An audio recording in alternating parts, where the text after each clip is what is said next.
This link will be sent out so you can watch this video after the webinar is over. If you need to rewatch anything, it will also be included in the Better Photography Through Visual Storytelling course as a bonus video at the end of that course, along with the outline of the course and some extra resources. All right, so while we're all here getting started in nonprofit photography, I do want to just start with a quick poll. And the poll is, get that up, would you donate your money, your hard-earned money? Would you part with that to a nonprofit if you cannot see what they do? So that should be popping up on your screen now. If everyone just wants to answer, yeah, are you gonna, if you only, you know, could read about what they do, would you still donate money, or do you need to actually see what they do? This is not a leading question. Answer honestly. Okay. I know some people may want to donate even if they don't see anything. But so far, we got 83% saying they would not donate to a nonprofit if they couldn't see what they do. Give everyone else a few more minutes to answer that poll. And this is important. If anyone here has actually worked with a nonprofit, either as an employee or on the board of directors, you know how much donations are, they're the lifeblood of that nonprofit. So we got everyone a good chance to answer this poll. 86% of people would not donate money to a nonprofit if you couldn't see the outcomes of their mission. That is why nonprofit photography is so important. And that's why I wanted to do this webinar, because so many nonprofits depend on those donations, and those donations do not come through if people cannot see visually what that nonprofit is doing. All right, so we're going to close that poll and get into the presentation. Paul has done some work with nonprofits, mostly stills and events. So we'll hopefully you can learn some more about that. What we're going to cover during this webinar, what nonprofit photography is and is not. I think there's a very important distinction there to understand. The benefits of nonprofit photography, kind of a background about how I got into it, because I think there's a lot of things to be learned there. How you can find a partner to work with, both locally and internationally. And then we're going to cover these last 4 points are mostly included in our other courses, but I do want to cover how some of the planning and paperwork and photography and post-processing are a little bit different when you're working with a nonprofit. If you have any questions or comments during the presentation at all, just throw them in the chat. And when we have a natural breakpoint in the presentation, we'll get to those questions. And hopefully we have some time at the end to discuss this further and answer some more questions. So what nonprofit photography is? It is an in-kind donation to a cause that you care about. Instead of donating money to a nonprofit that you want to help, you're donating a service. And in many instances, the visuals, the photos, video are a lot more important than the money. Now, I know I said earlier, money is the lifeblood of a nonprofit, but that money does not come to that nonprofit if the rest of the world cannot see what that nonprofit is doing. So this service that you are donating to that nonprofit is extremely valuable to them. Money talks, visual stories say a lot more. What nonprofit photography is not is it is not working for free. Photographers, we don't work for free. Sponsors don't work for free. We do get something in return out of it. We're not just doing something for the sake of doing it. We're doing it because we care about it. And like I said, it's a donation that we're making.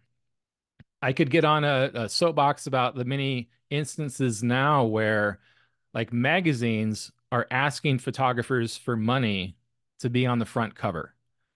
It used to be the other way around. Magazines used to pay photographers to have their images on the cover to help sell that magazine. That's kind of It's a different world now. All right. And it's important to not get into this comfort zone of just working for free for the exposure or something like that. You have to do it for a reason. And we'll get into some of those reasons right now. So, the benefits, why are we doing this? Improving your skills. There's that 10,000 hour rule where people say you don't really master something until you've done it for 10,000 hours. And this is a great opportunity to build that skill. And the nice thing about doing it when you're working with a nonprofit is that it's a very low risk client.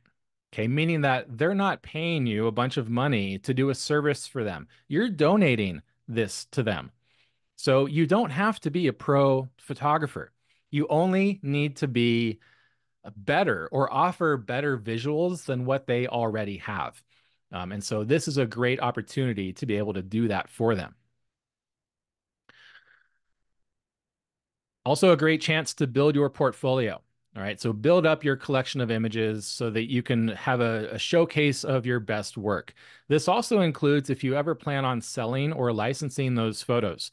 Several photos that I've created in working with nonprofits, I've been able to put in my online gallery, which then editors of magazines and websites find via search engines, and then license the photo from me for money. So yeah, I'm donating my time and these skills to photograph for these nonprofits, but where the pictures are appropriate to share outside of the nonprofit, I'm getting that money back in some way. So I'm recouping the pay for that time and the expenses incurred when doing that nonprofit work. It's also a great opportunity for networking. And I just want to kind of share the story behind this photo.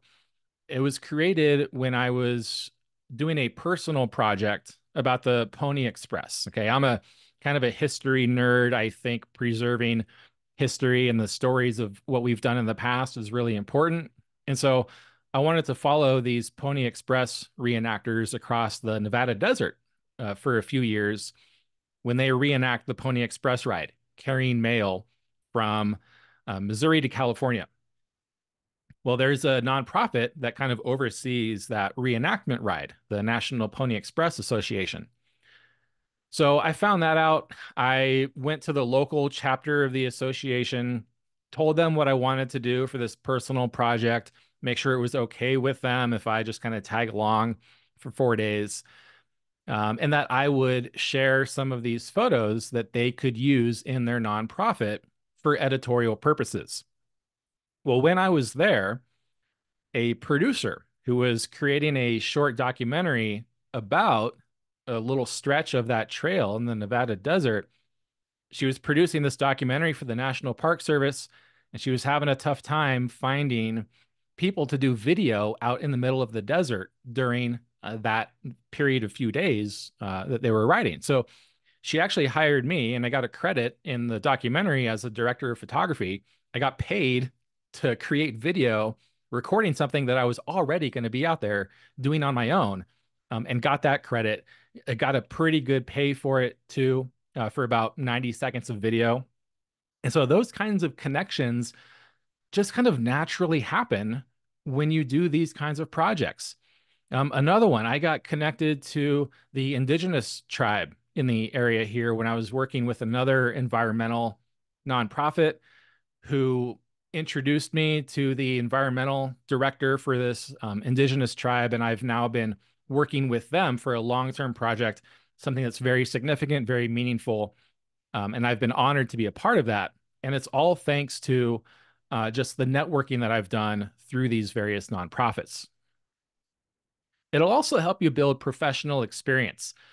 If you do want to take your photography further as a career, you are going to need experience with paperwork, contracts, a good post-production workflow, planning these kinds of things.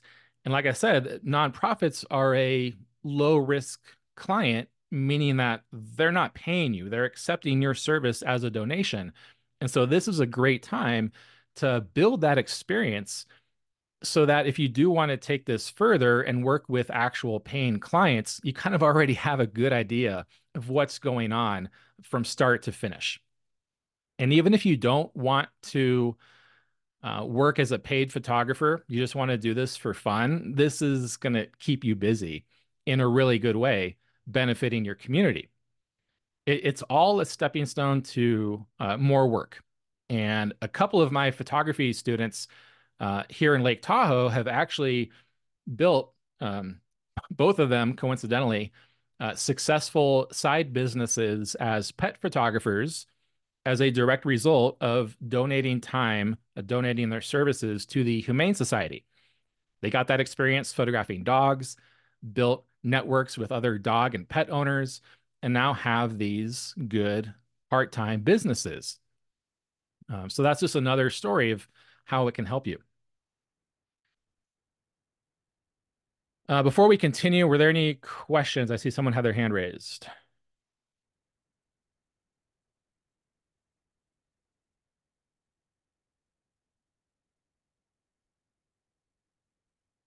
All right, if you have any questions, just throw them in the chat. We're not going to, unfortunately, won't be able to do audio for all of the participants, but you can throw them in the chat and we'll answer those questions as we continue.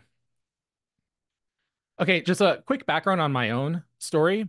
In 2011, I was active duty in the Air Force. I was working 80 hours a week, and I love photography. It was therapeutic for me, but working so much on the weekends and getting home from work late at night, I just didn't have the time and did not want to get out with my camera. I just wanted to rest. And it was kind of sad. I needed a reason to get out with my camera. I didn't just have time to go out and photograph. I needed a purpose. And so what I did is, at the suggestion of a local nature photography organization that I was a part of, they encouraged me to reach out to some local environmental conservation nonprofits and see if they needed any properties photographed for, their conservation purposes. So I was actually assigned work. I was given an assignment by the Triangle Land Conservancy. All of these are near Raleigh, North Carolina, and the Eno River Association. And it gave me a reason to go out with my camera, create images with purpose. Not some of my best images, but one of them was on the front cover of the Triangle Land Conservancy's annual report for 2010, 2011. And then another image was used in the Eno River Association calendar that they used as a fundraiser to raise money for their nonprofit. And it was really nice having a purpose. Later on, once I got out of the Air Force in 2013, I sailed from North Carolina to the Caribbean, and I stopped through the Bahamas on my way. I was anchored at some really remote island in the Bahamas where there was like one bar on the beach. I walked over there. No one was working there. It was one of those help yourself behind the bar, grab a beer, put the money in the container, honor system kinds of things. It was really fun. But there was another couple there who was stopped. They were doing research on green sea turtles for the Archie Carr Center for Sea Turtle Research. And we started talking. And I asked them if they had had any good, photos, or if they needed photos or wanted a photographer to tag along with them when they went out to do this research. And they invited me on their boat. I went out for a couple of days with them in various locations in the Bahamas. We met up in different locations, and I just documented their work and what they did. And that later went to this center and was used to help green sea turtle research. On that same trip, as I later sailed through Haiti, I was in Haiti and I just happened to meet the co-founder of a nonprofit called the Good Samaritan Foundation of Haiti. He was another sailor, and we were talking about stuff, and he told me what he did. I kept in touch with that nonprofit. That was 2013, and I kept that contact open. And then in 2015, they invited me back to Haiti as their photographer and videographer for one of their work trips. It was just so much fun. It was such a memorable experience. I flew down to the US Virgin Islands. I fundraised uh, for that money to be able to pay for that ticket. We sailed on a little catamaran from the Virgin Islands to Haiti, to this little island that we were working on. Spent a couple of weeks there building a chicken coop, as you see here, so that the locals could be self-sustaining for both nutrition, to get protein, and to sell the eggs at market to continue to make money. And it was very memorable. It was another chance for me to build my portfolio and gain that experience. 2018 and 2019, I did smaller projects teaching photography to youth in Morocco and Guatemala. Again, more experience, more portfolio building. And then in 2019, a bigger deal for me was I applied to and I was accepted as an associate with Photographers Without Borders. Not related to Doctors Without Borders, but similar concept where they send photographers to various nonprofits around the world that need media to tell their story. And these photographers just go there and do it for these assignments that last about 2 weeks. It was a very, I don't want to say strenuous, but it was a tough application process. And having all of this experience, that I did on these kind of self-assigned projects really helped me out with that. I went to Uganda in 2019. Obviously, travel was shut down for a while right after that. And then once they started doing assignments again, I went to Peru in 2022. Both of these assignments were working for youth development and sports programs in particular. Lot of great fun, great opportunity. And unfortunately, Photographers Without Borders is not the same as they used to be. They don't send photographers on assignments anymore. Their mission has changed quite a bit. So I no longer do that. I'm just kind of on my own. I do a lot of projects with local environmental conservation and recreation organizations, both nonprofits and government organizations. And I think this picture here is a great opportunity, or sorry, a great example of what these nonprofits have for their media, for their photos, if they don't have an actual photographer. So it's pictures of opportunity where one of the trail builders in this example, we'll talk about in just a minute, just kind of saw me there, pulled his phone out of his pocket and took the picture. And that's what you get. When these nonprofits don't have a actual photographer documenting their work, it's just the volunteers and the people who work for the nonprofit saying, "Oh, I need a picture of something," and they'll take their phone out of their pocket, snap the picture, and just continue. And that's all they have, and they need more than that. So I was spent this summer working with the Tahoe Rim Trail Association. They had put out a call for sponsors, for business sponsors. And I said I would do an in-kind donation for photography services for some of their projects over the summer. They were doing a youth backcountry camp. That's the picture on the left. Taking youth out into the backcountry, teaching them camping skills, life skills, outdoor stewardship. And then they also do trail maintenance. So one of the things that I did for them was take before and after pictures of the trail work that they do. And that example here, the picture on the left, or it's in the middle here, walking on all those rocks. If you're a hiker, if you're a backpacker, you know how much those rocks are awful for long distance backpacking. They hurt your feet. You can roll your ankles. They're dangerous. And so after a couple hours work, they rehab this section of the trail to make it much more appealing to backpackers and safer as well.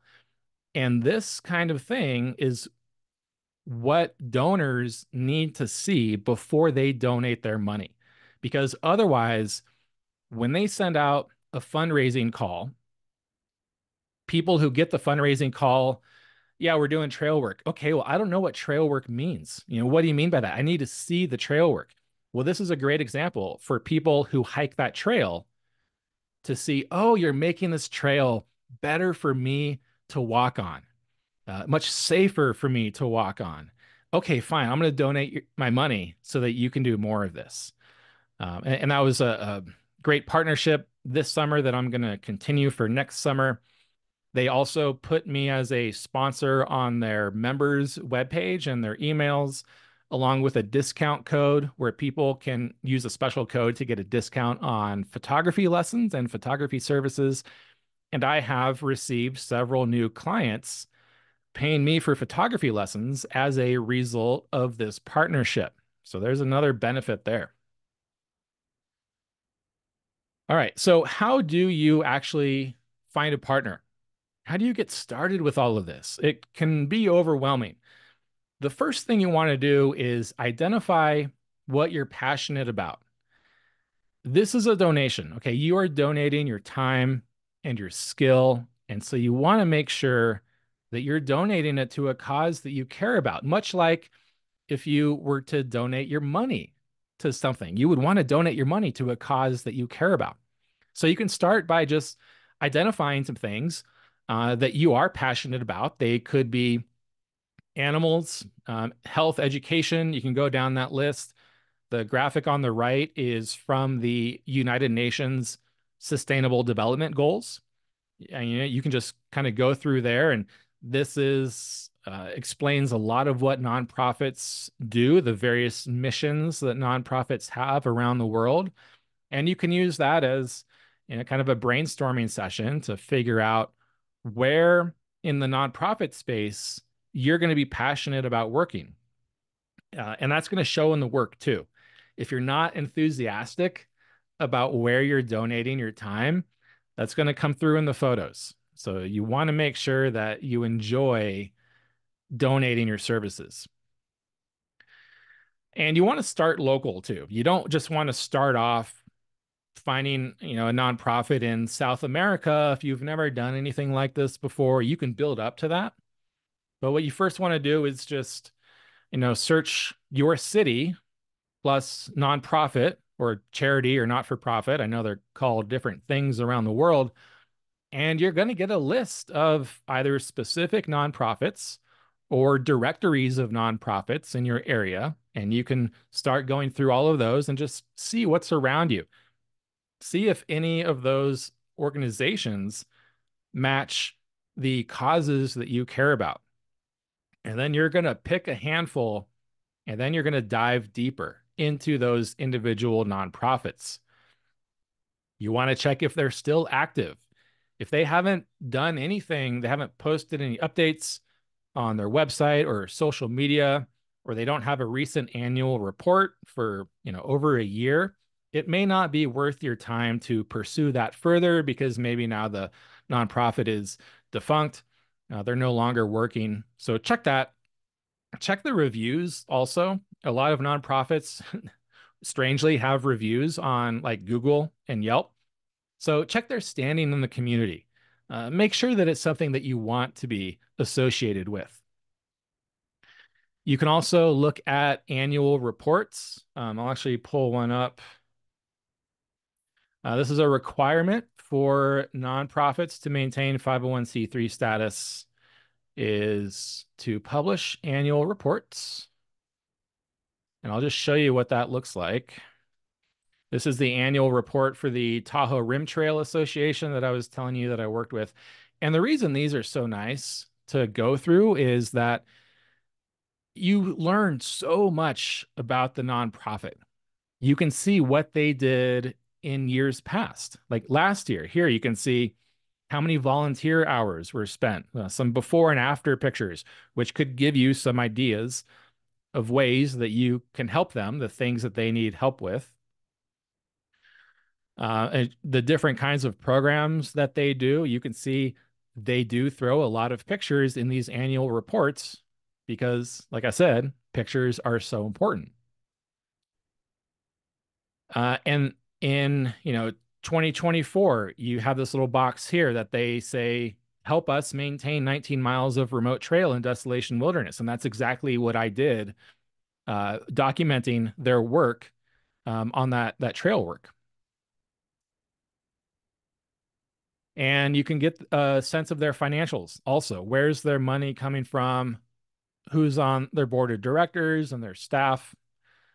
All of these things can help you formulate a plan to figure out ways in which your photography can benefit them. You can get your name in the annual report. I know mine is on their website and their newsletters, and I'll be in their 2024 annual report here. So these are really great to go through as part of your research into nonprofits. All right, let's get back to sharing. There we go. Oops. And check their current media presence. This is also another important thing that you want to do is get a sense for, first of all, do they have an in-house photographer already? If they do, they're still probably not going to turn down your help because you want to help them. But if they have an in-house photographer already, they may not have as much work that you can do, or they may not be as eager, as enthusiastic in working with you because they already have someone to do all this photography and video for them. So check that. Check the quality of their pictures too. How many pictures, photos, stills, and video do they have? Are they professional quality or are they all just phone pictures? And that'll really give you a sense of how desperate they might be to have someone approach them to donate photography as an in-kind donation. You can also check GuideStar and Charity Navigator. GuideStar, I think, requires a subscription to get into the weeds of each nonprofit. This screenshot right here, this is from Charity Navigator for the Rim Trail Association that I just showed you. They have a 100% rating on there. You can go through here and see the history of the nonprofit, things that where they might be lacking for that rating, and just give you a good idea if it's someone you want to work with. And then once you pick one or two that you want to work with, make contact. All right. So email them, if they have a communications director or an outreach or development staff position, reach out to that person. Some nonprofits may just be a 1 or 2 man show. So you can write the director directly. Those smaller nonprofits are going to be very eager to find people to work with them. They're going to be desperate. The smaller nonprofits are usually very desperate for money, and that money comes from good photos. So tell them who you are, a very quick introduction, what you want to donate, photography, why you want to donate, because you believe in the cause or it impacts you in some way. So you're directly influenced by it. And then how it benefits them. This is important to kind of help them see the urgency of working with you. Just simply telling them that you know that high quality visual storytelling will help their donors see what they do and donate more money. They may not even realize that. So let them know how important those photos are to them. Yeah, keep it brief. If you don't hear back from them within a week or so, follow up and just, say, hey, did you get my email? I just want to check to see if you wanted to work. If not, just let me know. Don't be one of those people who emails them every day for a year. I know some of us get those emails and they're very annoying. So don't be that person. Once you are going to start working with a nonprofit, even before you make contact, it's a good idea to actually understand their mission statement. What is it that they do? Who do they benefit? And how do they do that? And then you need to take all of that information and figure out how you can articulate that in your visual storytelling. So Swimteca, this is a nonprofit that I worked with in Peru. This is straight off of their webpage. Nearly every single nonprofit has a basic mission statement. Some go deeper into the details of how they do it. So what does Swimteca do? We provide free swimming lessons and drowning prevention education. Who are the beneficiaries? to underprivileged children who live along the Earth's open water, rivers, lakes, and oceans. And then how do they do that? Well, they have that outlined later on in the webpage. They connect organizations to low resource waterside communities, volunteer swim instructors, drowning prevention educators to develop and promote free swimming and drowning prevention for children. And then they go through the specifics of the various programs they have to do that. So that's kind of step one of your research to understand all that. You then further want to ask, kind of identify what is the problem that this nonprofit is solving. And in this specific example, the problem was a number of children who live in these flood prone areas and along the ocean were drowning because they don't know how to swim. Is that problem solvable? Yeah, you can teach kids how to swim. That's a very easily solvable problem. Some problems may not be completely solvable. World hunger. We're never going to completely eradicate world hunger, but we can certainly minimize it. So we can do things to at least minimize it. What's the barrier to solving that problem?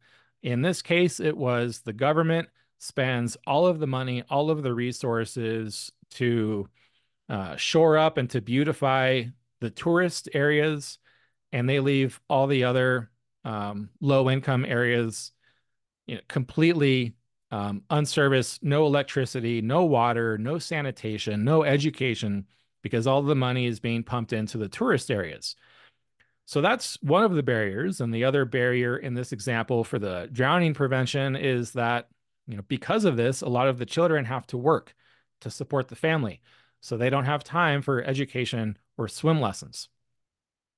And then ask, how's the nonprofit removing that barrier? In this case, it's finding time, filling in the gap where the government is not, and then helping the children find time to get that education, learn how to swim, learn how to help others in situations where they get flooding, and being able to find the time to do that. So all of those things so far are going to help you come up with your game plan. You want to coordinate with the nonprofit, see if there are any vulnerabilities or exploitation that may occur through this partnership. If you're going to be working with children where there's an area that's prone to trafficking, you may want to hide both the children's faces and the locations of where these children are, but photograph it in a way that don't show those, and make sure that you don't go and publish that later on. Are there any sensitivities to be aware of? Those could be either cultural sensitivities or environmental sensitivities in protected land. Are there any permits or permissions that are going to be required to access these places? If there are, the nonprofit should take care of that for you. You shouldn't have to go out and get any permits yourself. That should all be up to the nonprofit. And then you'll create your shot list. Shot list is like a grocery list. You can have a very detailed shot list. I just like to use it as an outline, but it's going to be an outline of all of the photos that you need to tell that story. Tell everything that you have researched up to this point, that mission statement, to describe what that nonprofit does and how they do it. You're going to want to make sure that you get all of the pictures to tell that story. All right. Now let's get into the paperwork. Service agreements are not required. They're a good idea to have something in writing, either before the event, preferably, or after the event. But that's going to describe the scope of work. So what exactly it is that you're doing for this nonprofit, how you're doing it, when and where, and the usage terms. So you want to make sure that this nonprofit is not going to be taking these pictures that you donated to them and then selling them for profit later on, or licensing those photos to someone else to sell for profit, because it is a donation. And they shouldn't be slapping those pictures on mugs and selling those mugs for $30. All right. Those pictures should only be used for editorial purposes.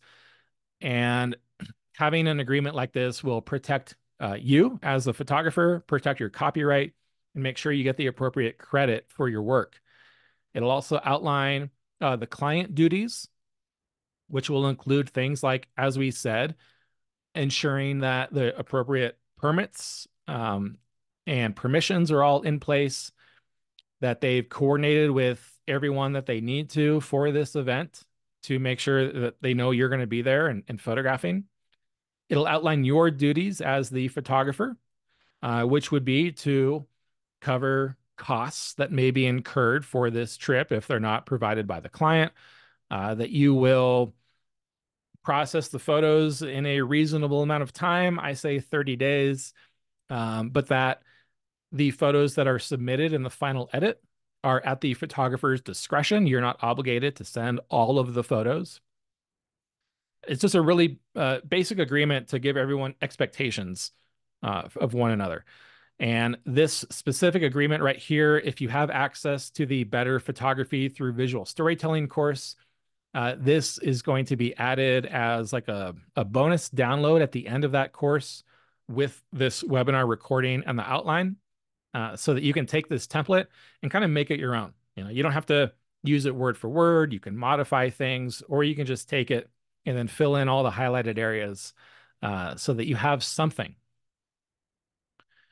At a minimum, if you don't do a pre-work contract like this, you at least need to have a license agreement, which again tells the nonprofit exactly how they can and cannot use the photo. And I don't always do a contract prior to the work. I'll be fully transparent in that. Sometimes, we just email back and forth. I go out and I do the work.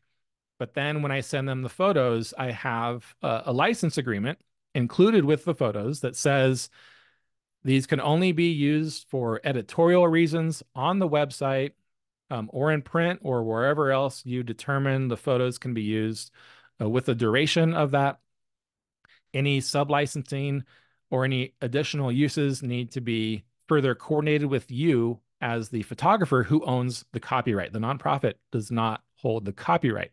And that's important for them to understand, because a lot of nonprofits don't understand copyright law or photo licensing. And then photo releases. So model property releases. These should be obtained by the nonprofit. Nonprofits are usually very familiar with these. If they're going to do an event and you're going to be at that event photographing, all of the event participants, usually most of the time, you need to check with the nonprofit, but they have to sign some kind of agreement for the event. And in that agreement, it'll say a photographer may be present, all photos or video created. You give permission to the nonprofit to use them for editorial purposes, for annual reports, website, newsletters, things like that. And all event participants are made aware that you're going to be there and taking their pictures, and they have your permission to do that. So that should be taken care of. Make sure they do that. Otherwise, if you are going to be at this event and you see someone, a great photo that you want to sell or license later, which I don't always encourage when working with a nonprofit to sell a picture of a person, but they could be there just incidentally. Make sure you have your own releases to get those signatures so that you can then license those photos later. All of the legal considerations for this, we do include in the Better Photography Through Visual Storytelling course, in that ethics lesson. So if you do have access to that, go to that lesson to learn more. And anyone who doesn't have access to that through our membership, I'll be sending out a link with a little discount so that you can check that out if you want to take that course. All right, taxes. I am not a tax expert. I am not an accountant. Rules are going to be different from one jurisdiction to the next, but this is one thing that you do need to kind of be aware of, especially if you plan on deducting some of these expenses. In most cases, and again, this is not legal or financial advice, in most cases, you can only deduct the direct cost of the services that you provide.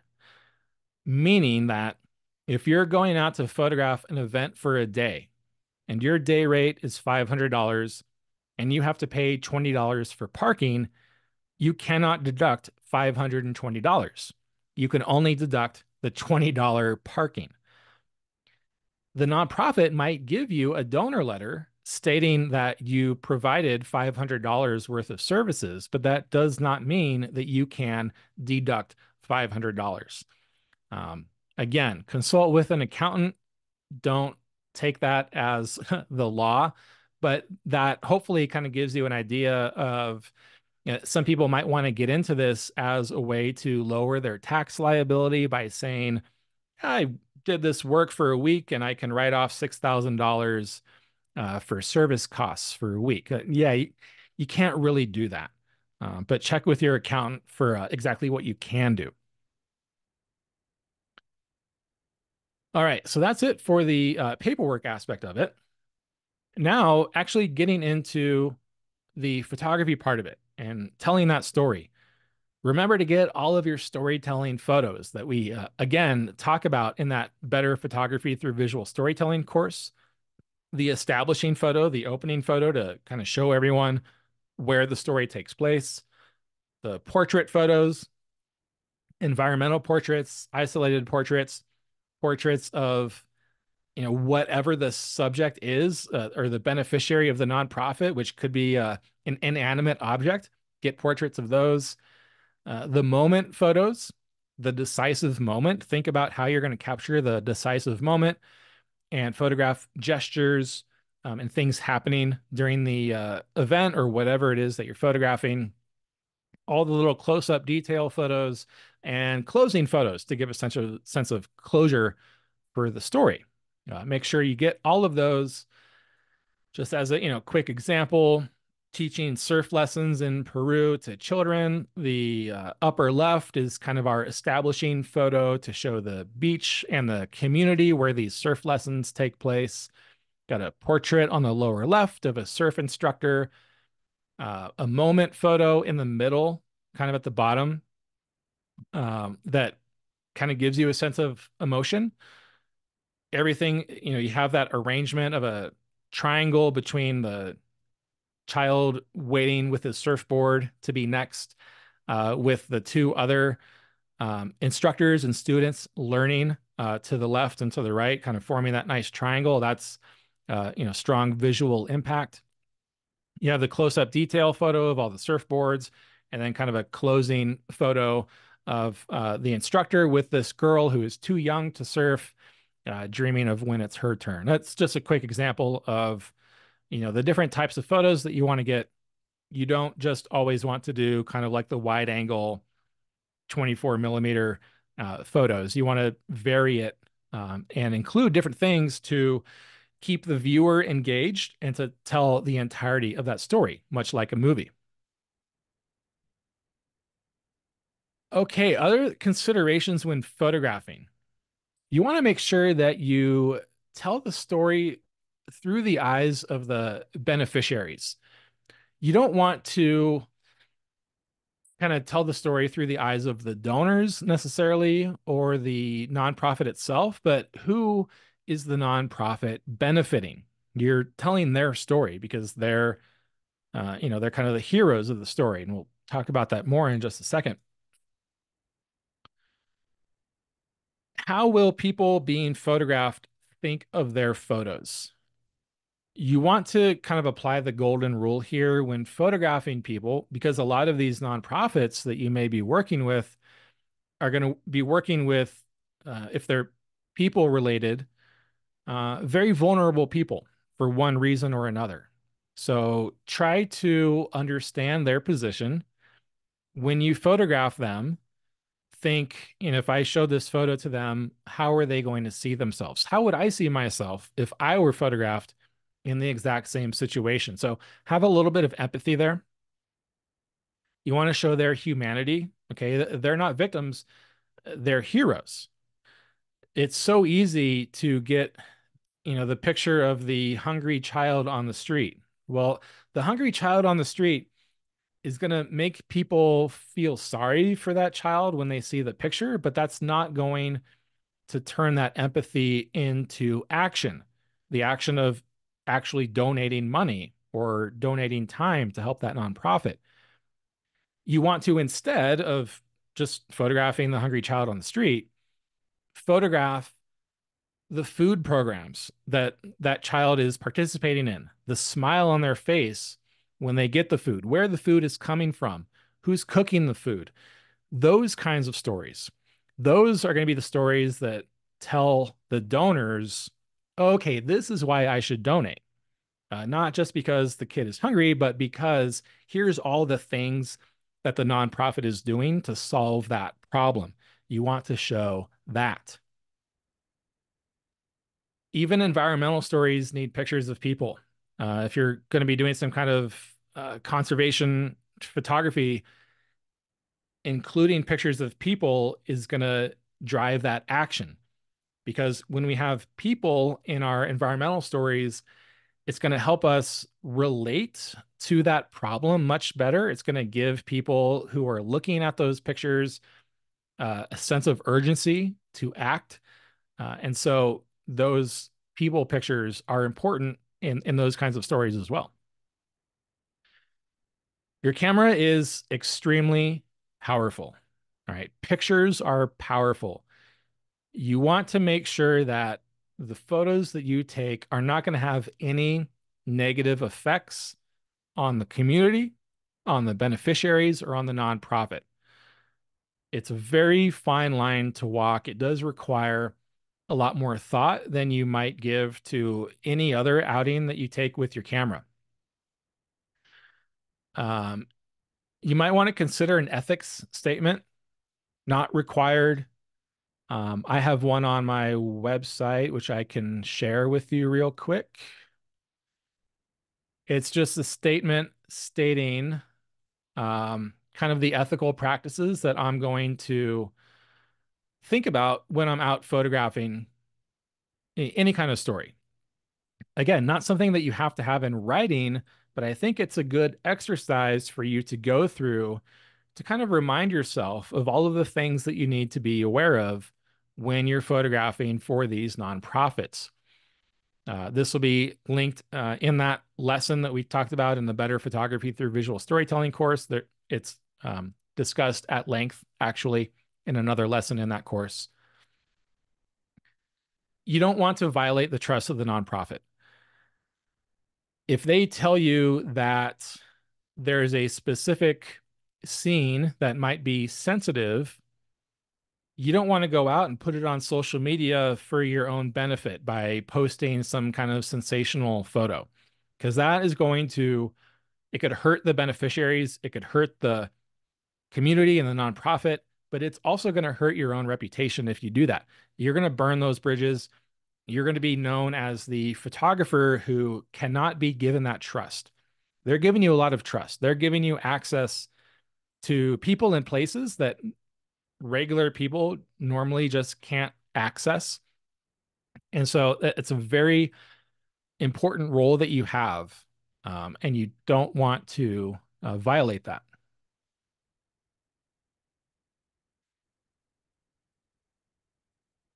Also, in the Better Photography Through Visual Storytelling course, we talk about free, prior, informed consent when photographing people, which means that before you take a picture of somebody who's a beneficiary of this nonprofit, they're not coerced. Okay. They're agreeing to be in that photo of their own free will.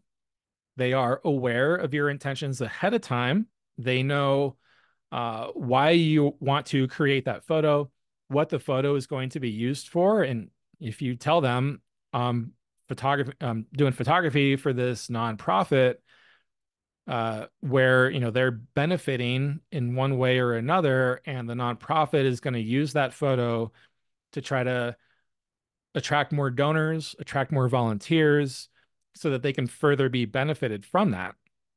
Most people are okay with that, but you want to make sure they understand that, and you want to give them a chance to object to that before you go ahead and press that shutter button.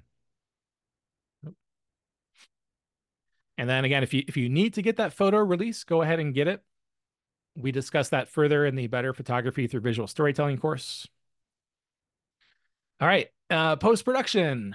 When you are editing, so you're picking all the photos that you want to go through, remember your goals for telling the story.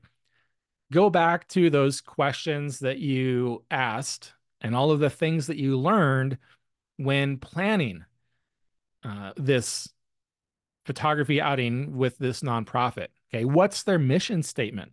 What do they do? Who do they help and how do they do that? You want to remember all of those things, keep them in the front of your mind while you are picking the photos to tell that story, and make sure that you're only including photos that add context and that add to that. Be objective. Okay, don't force the narrative. Just show the photos as they happen. And less is more. Okay, if you take 300 pictures for a day's work, don't give the nonprofit all 300 pictures. That's just really going to overwhelm them. So consolidate it down to the minimum number of photos that are required to tell that story. Yeah, techniques for doing the edit are the kind of creative techniques we discuss in the Better Photography Through Visual Storytelling course and the After the Capture course. That After the Capture course also goes into some of the technical techniques of editing photos to tell a story. Okay, other things that you can do after the edit, you want to share those photos with the nonprofit. You can do that using a password protected folder if you have a website like SmugMug or even Dropbox or Google Drive or something like that. Make sure that they get the final edited, processed photos. You also in there want to put a copy of the signed contract if there's a contract, put a copy of the license agreement. Even if whether or not you have a contract, make sure that they have a actual license for how they can use the photos and not use the photos. You can also, one thing you can do is share a media plan with them. And what that means is uh, people who work for nonprofits are not necessarily storytellers or photographers. So you can do some of that work for them. You can pick a handful of photos, 4 or 5 photos that go together to tell a sub story or a subplot. Group those together, write a caption that they can use in social media or a newsletter or on their website to go with that grouping of photos in sequential order to tell a story. And just do that for various other little sub stories that were within the larger story of the photos that you created for them. And that can really help them out. Because like I said, that they're not all storytellers or photographers. And then selling and licensing photos. This picture here I created when I was doing work for a land trust. It's not, I don't think it's a particularly great, strong picture. I just went out there on this assignment from the land trust to take pictures of some land they had acquired. And this picture, for whatever reason, has been one of my most profitable photos from that outing. It's been licensed in all sorts of magazines and people have bought prints of it. I don't understand. I wouldn't have it on my wall necessarily. Um, but those are examples of some of the opportunities that you have to make money and recoup those costs from providing these services. However, if those photos include pictures of people, especially identifiable people, especially children, or sensitive locations, you don't want to sell or license those photos in any way that's ethically questionable and legally could be legally questionable as well. So that's kind of like a things you want to consider for post production.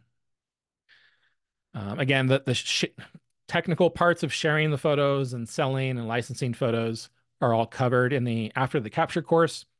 If you have access to these courses through a membership on our site, you'll find all of those courses in your dashboard. If you don't have access to those courses, I'll send out an email after this webinar that'll have all of these links, again, with a discount code that you can use to get access to those courses. And then the most important thing to do after all of this is complete is to be in it for the long run, build relationships. That's where you're going to get the strongest pictures and not just benefit you, but also benefit the nonprofit and the community. Is if you keep that relationship open and you come back and volunteer your services with them over and over again. They're going to be grateful for it, and the community and the beneficiaries are going to be grateful for it as well. And it's going to benefit you for all of the reasons that we discussed. So it is, wow, 58 minutes. Not bad for an hour estimation. We've got some time. I've got time to stick around if anyone has questions that you want to throw into the chat. Otherwise, like I said, you'll get a link to this recording. If you have access to that storytelling course, the outline and all the downloads will be at the end of that course as well, that you can check out once the recording is uploaded.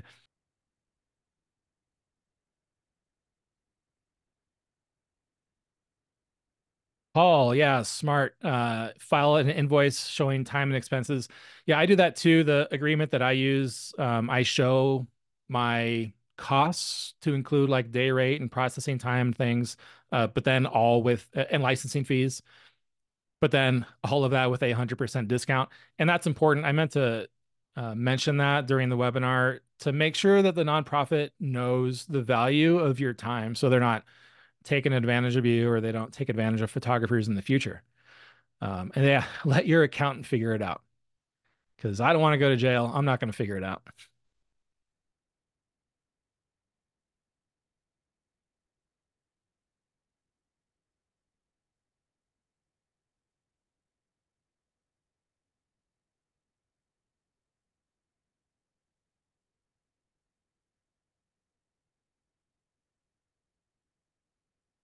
All right. Well, yeah, thank you. Everyone have a great day and we will see you later.